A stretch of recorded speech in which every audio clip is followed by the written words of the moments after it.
하나님께서 구별하여 세우신 거룩한 주님의 날입니다. 오늘 주시는 말씀 같이 보실까요? 고린도 후서 1장입니다. 3절과 4절.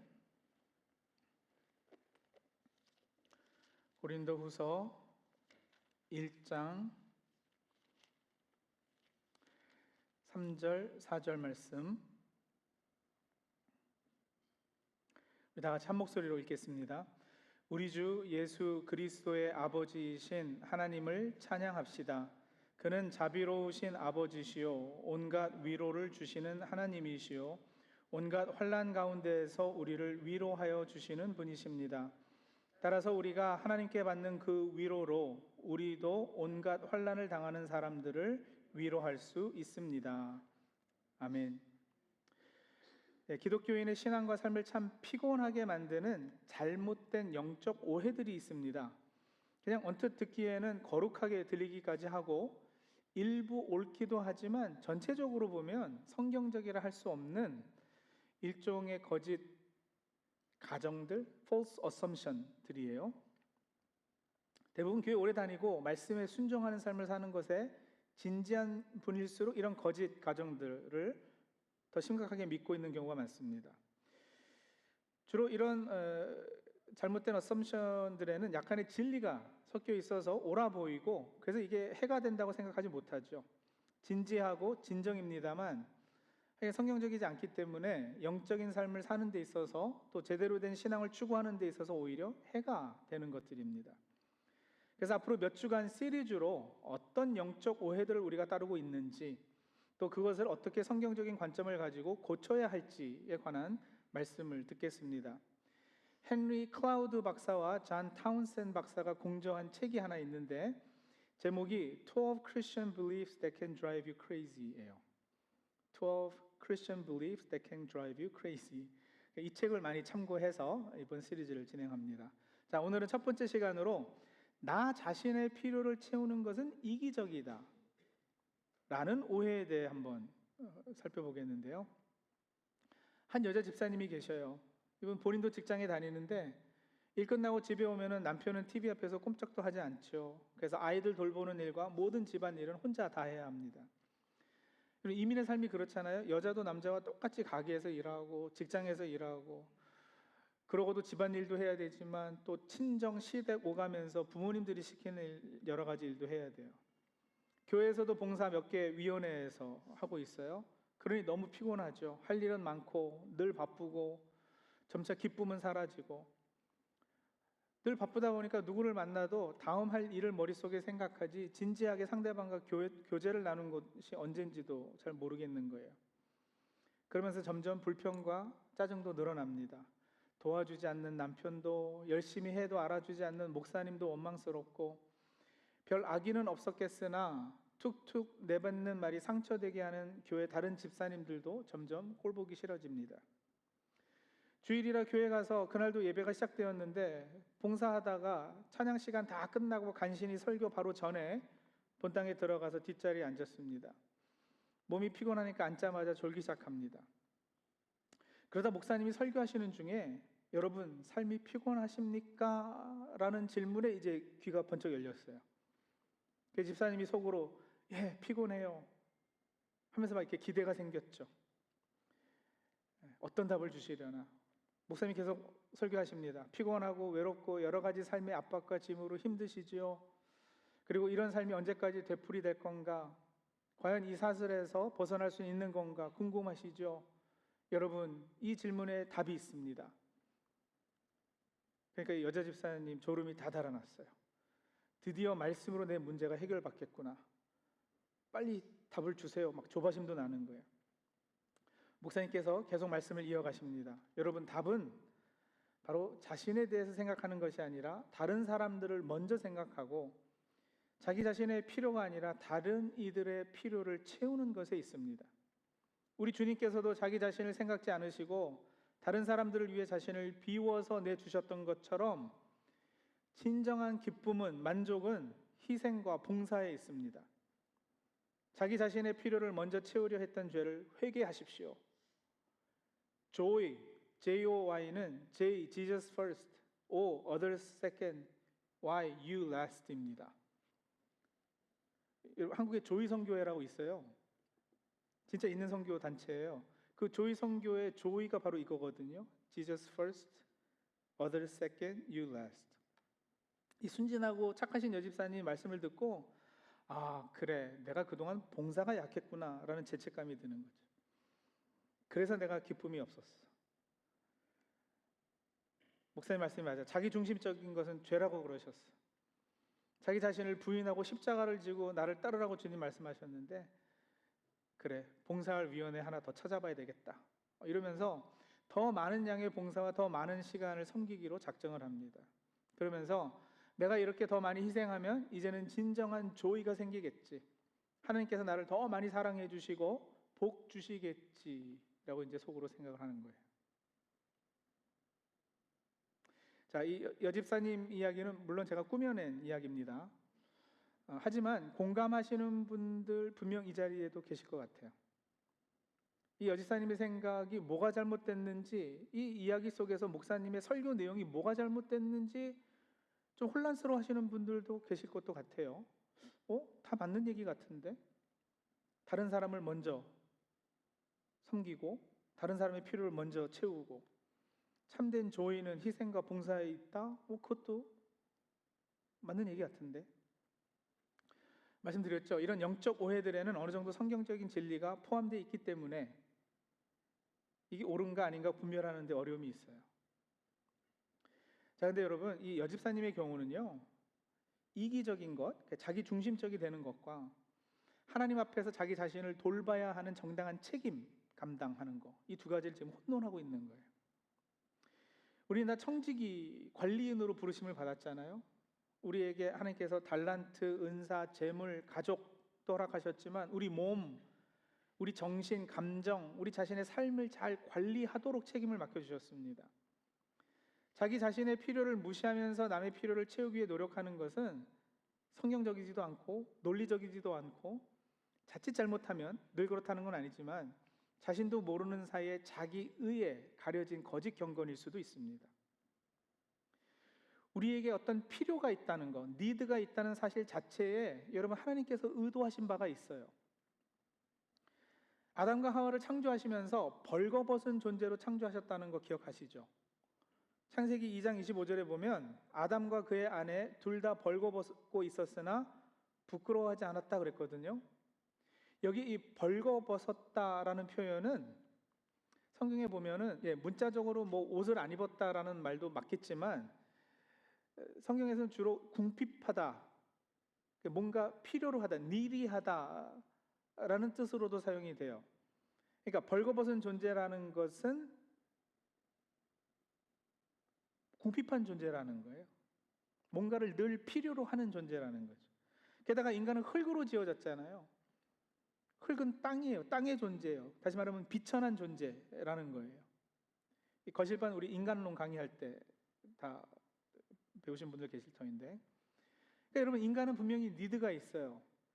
그 니드를 하나님께서 공급해 주시는 은혜와 자원으로 채우기를, 또 우리 곁에 두신 다른 사람들을 통해 공급받도록 그렇게 의도하셨습니다. 다시 말하면 필요가 필요하도록 창조하신 거예요. 필요가 필요하도록. 근데 왜 그러셨을까?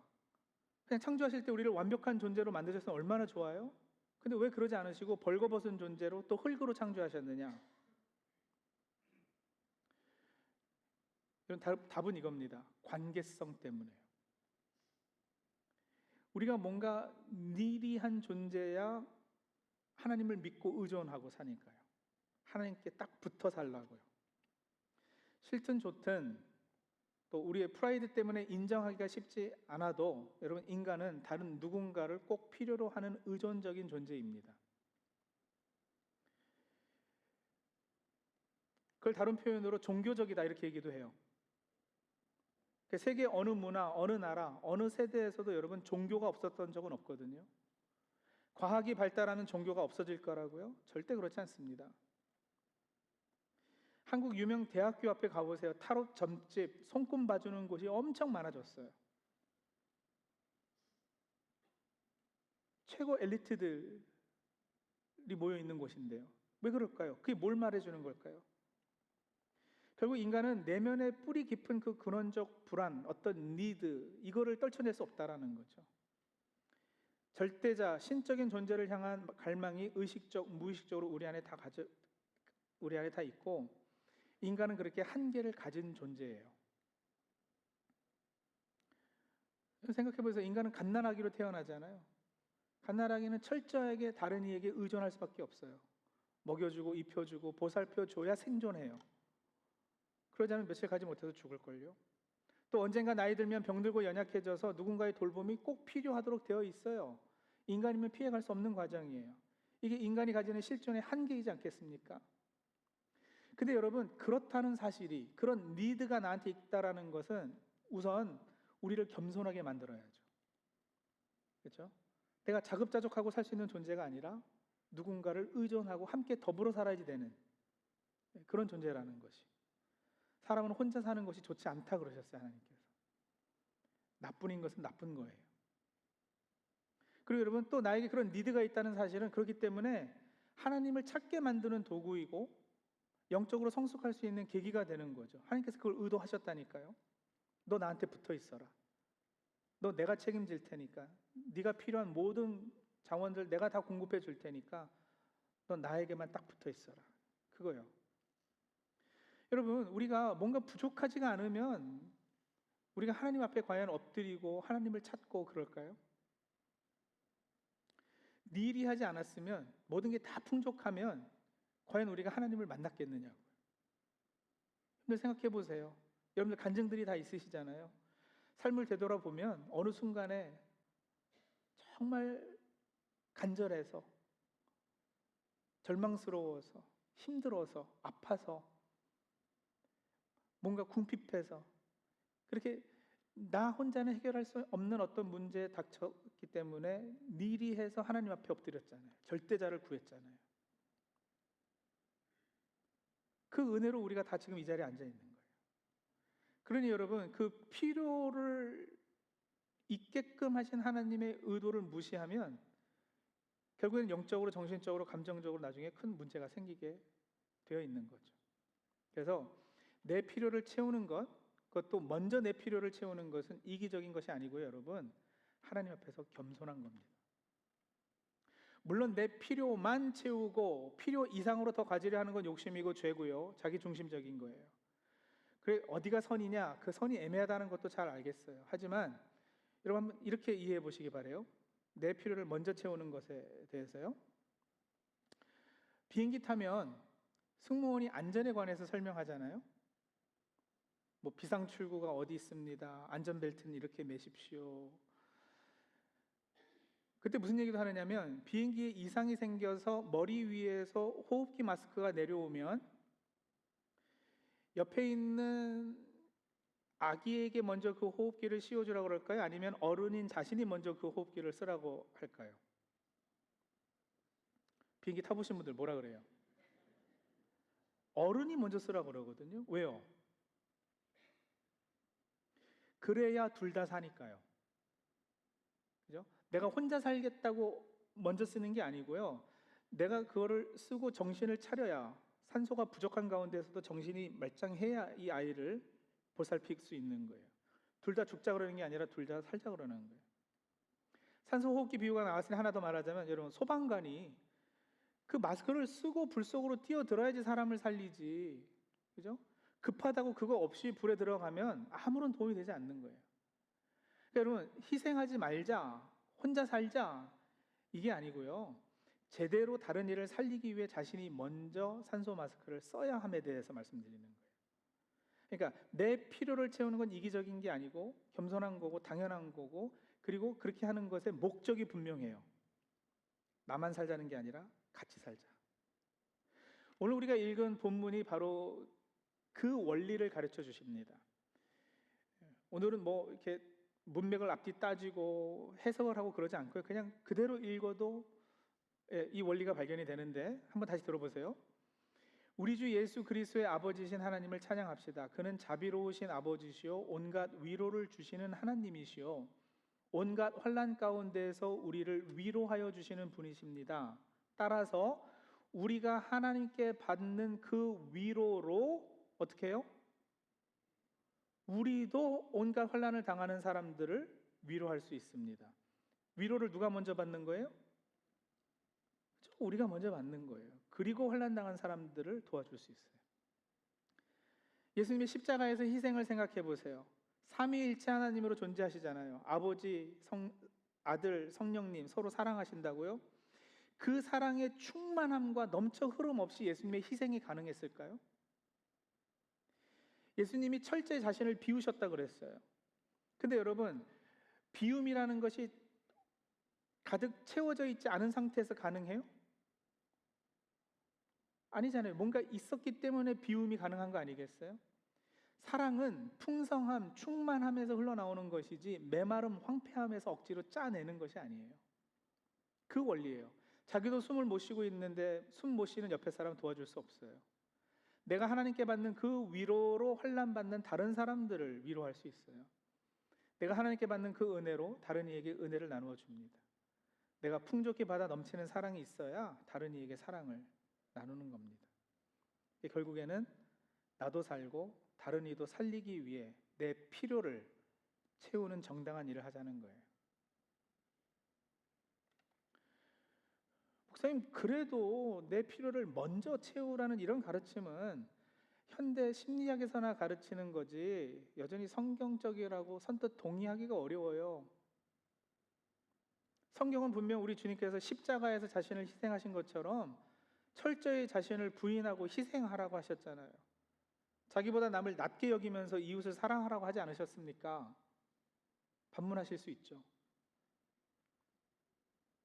우리가 늘 그렇게 배워왔고 그렇게 우리 깊숙이 자리하는 그 false assumption이 그래서 쉽게 깨지진 않을 거예요. 그리고 그런 큰 이유 중 하나는 아마도 여러분 이 희생의 개념을 잘못 알고 계시기 때문일 겁니다. 희생이라는 단어는 성경에서 도살, 즉 동물을 잡아 죽이는 것 혹은 도살된 재물을 뜻하는데 희생에는 그래서 이렇게 죽는다라는 의미가 내포되어 있어요. 그런데 질문이요.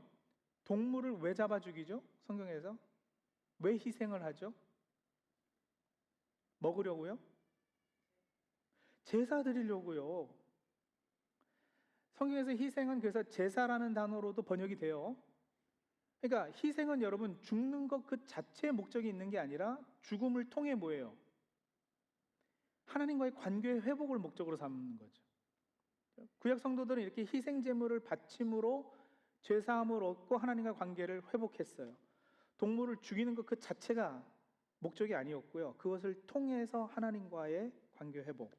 신약에 들어오면 십자가에서 예수님께서 우리의 희생 제물이 되어 주셨기 때문에 예수님께서 피 흘리심으로 우리 죄가 사해지고 우리는 하나님과 화목하게 되었습니다.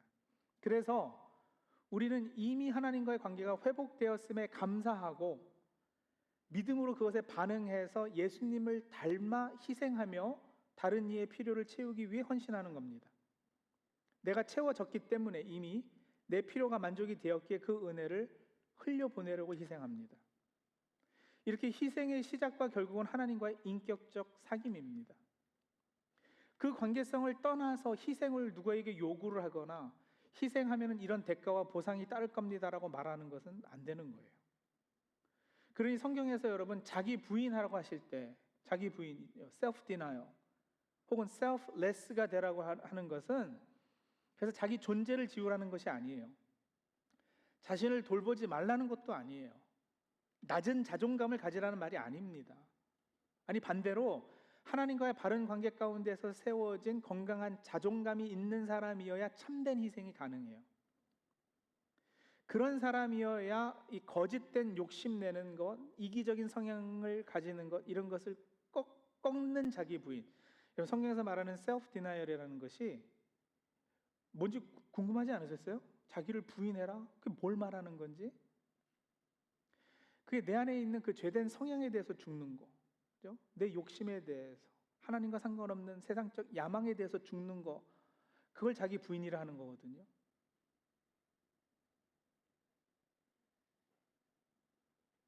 예. 그래서 희생의 끝은 죽음 그 자체가 아닌 거예요. 교회에서 봉사하고 희생하는 것만 가지고 말씀드리는 게 아니고요. 복음 안에 있는 우리의 삶의 모든 영역에서 다른 사람들을 위하고 다른 사람들의 필요를 채우는 상황이 됐을 때 관해서 말씀을 드리는 거예요. 예를 들어서 어머니들, 우리 자식을 위해서 희생하죠. 좋죠. 하셔야 돼요. 근데 여러분, 자식을 위해서 희생하면서 아무런 대가를 바라지 않으세요? 솔직하게. 그럼 그건 거짓말이에요. 아무런 대가 없는 희생은 없습니다. 뭐 얘네들 나중에 성공해서 내 노후를 잘 책임져 주겠지, 그런 대가는 아니더라도 자식이 좋은 대학 들어가고 좋은 직장 잡아서 잘 사는, 내 자식이 잘 되는 것, 그것이 여러분 많은 부모가 원하는 희생의 대가 아닐까요? 네. 근데 목사님, 그게 뭐 잘못됐다는 겁니까? 네. 아니, 뭐 잘못됐다기보다는요, 그걸로 충분치 않아요. 보세요, 여러분. 제가 말씀드린 그 원리의 기초에서 다시 한번 정리를 해드릴게요. 자식을 위한 부모의 희생도 하나님과의 사귐이 있기에 하나님의 부모님 되심을 닮은 것이 표출되는 것이어야지 돼요. 하나님은 우리의 부모님이세요. 아버지시고 어머니세요. 그 부모님 되심이 나를 통해서 밖으로 이렇게 표출되는 거, 그 하나님과의 사귐이 깊어야 가능한 거 아니겠어요? 자식을 위한 부모의 희생은 바로 그것이어야 되는 거예요. 우리 아이들 잠시 우리에게 청지기로 맡겨주신 거잖아요. 그게 성경적 부모의 역할이에요. 그렇다면 이 아이를 위해서 헌신하고 희생하는 것의 보상이 궁극적으로 이 아이가 세상에서 잘 되고 성공하는 것만은 아니어야지 돼요. 그럴 수 있고 그러면 너무 좋고, 그래, 그게 끝이어서는 안 된다고요. 나에게 맡겨진 이 아이가 내 책임하에 있는 동안 나는 하나님께 순종해서 정성으로 신실하게 희생하며 이 아이를 양육하되, 이 아이의 결국은 하나님 책임으로 맡기셔야지 되고요. 아이를 양육하는 전 과정을 통해서 나는 하나님께 매달리고 하나님께 조금 더 가까이 나가는 그 필요가 채워지는 보상을 누리셔야 되는 거예요. 직장에서도 여러분, 우리가 왜 이렇게 열심히 일하고 어떤 보상을 바라면서 열심히 하세요? 우리는 기독교인으로 직장에서도 다른 사람들의 니드를 채워주는 사람이 되어야 해요. 근데 여러분, 그 대가가 봉급, 뭐 승진, 그것만이어서는 안 되는 거예요. 성경은 무슨 일을 하든지 사람에게 하듯이 하지 말고 주님께 하듯이 하라고 하셨어요. 직장 보스도 내가 종업원으로 주인을 섬길 때도 주님께 하듯 하라고 말씀하셨습니다. 직장에서 그런 자세와 마음으로 일하면 주 그리스도를 섬기는 것으로 인정해서 상을 주시겠다고 골로새서 찾아보세요. 약속하셨어요. 여기 약속된 상이라는 것은 여러분, 더 많은 봉급, 더 높은 자리가 아니거든요. 당연히 그거는 보너스로 따를 수 있고요. 그래서 그걸 마다하라는 것도 아니고 그게 나쁘다는 것도 아니에요. 하지만 우리에게 약속된 최고 상급은 늘 하나님 자신입니다. 아브라함에게 말씀하셨잖아요. 내가 너의 큰 상급이다. 그러니 직장에서도 여러분, 희생 정신을 가지고 일하세요. 다른 사람들의 필요를 채워주는 사람이 되세요. 근데 그것은 내가 벌써 누리고 있는 하나님과의 깊은 사귐에서 자연스럽게 흘러나오는, 예수님이 그러하시기에 나도 희생하는 다른 사람들 위해서, 그리고 그것을 하면서 내가 누리는 보상이 이 세상 것이 아닌 하늘나라의 값진 것들이 있기 때문에, 다른 무엇보다도 하나님 그 자신이 나에게는 큰 상급이기 때문에, 교회에서의 희생도 여러분 그런 관점에서 하시는 거예요. 헌신하고 보상을 사람에게 인정받는 걸로, 또 어떤 직분 받는 걸로, 그런 걸로 삼지 마시고요. 주의 일을 맡겨주신 그 특권에 감사하고 헌신하시되 먼저 은혜를 누리시고 그 은혜가 교회와 다른 분들에게도 흘러가게 하십시오. 제 이 표현이 한계가 있어서 아쉽지만 여러분, 은혜 받는 것에 있어서는 이기적이 되세요.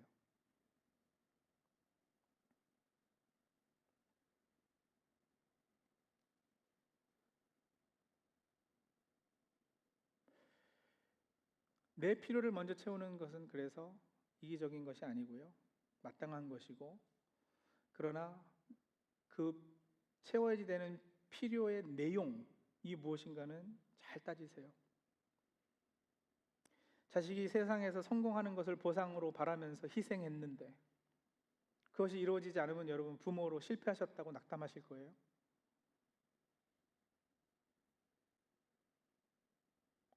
다 키워놓고 그런 얘기 하시는 분들 계시잖아요. 내가 너를 어떻게 키웠는데.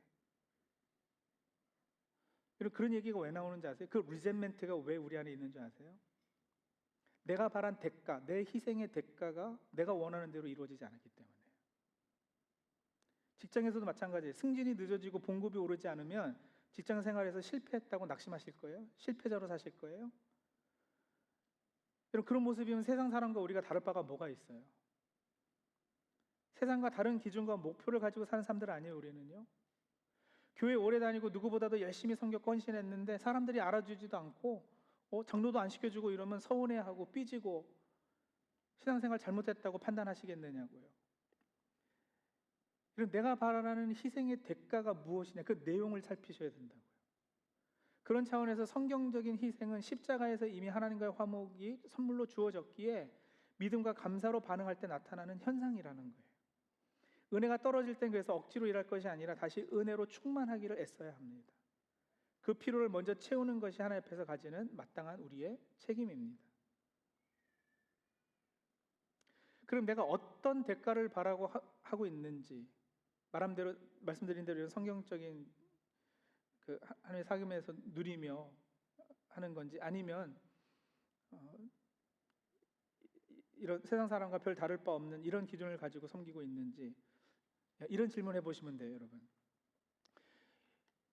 일하고 섬기면서 자꾸 번아웃이 되는, 그리고 자꾸 쓴 마음이 생겨나는, 그렇죠? 내가 누군가를 위해서 헌신했는데 나중에 막 배신감이 드는, 그래서 불평과 원망이 늘어가는 자신을 발견하신다면, 그럼 자신의 필요를 채우지 못하고 소비만 하신 거예요. 희생의 대가를 다른 곳에서 찾아서 채우려 했기 때문에 그 영혼이 채워지지 않는 거예요.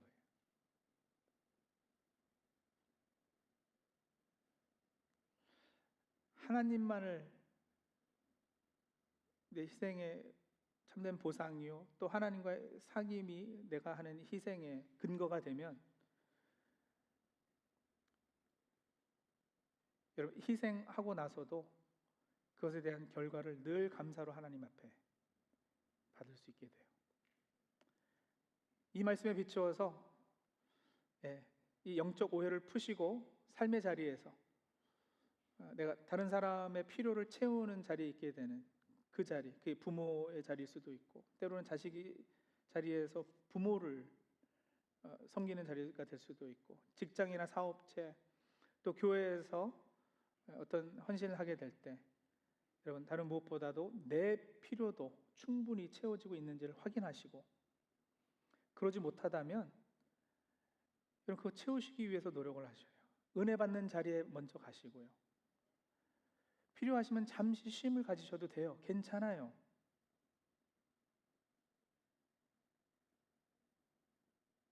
그리고 자신을 위해서 채우는 그 필요의 내용이 궁극적으로 사람에게 인정받는 것도, 뭐 돈도, 이 세상에서 세상 사람들도 찾는 그런 것이 아니라 오직 위로부터 임하는 하나님의 은혜임을 알아서 그 능력 받아서 사명 감당하시는 저 우리 성도님들이 다 되시기 바랍니다. 기도하시죠.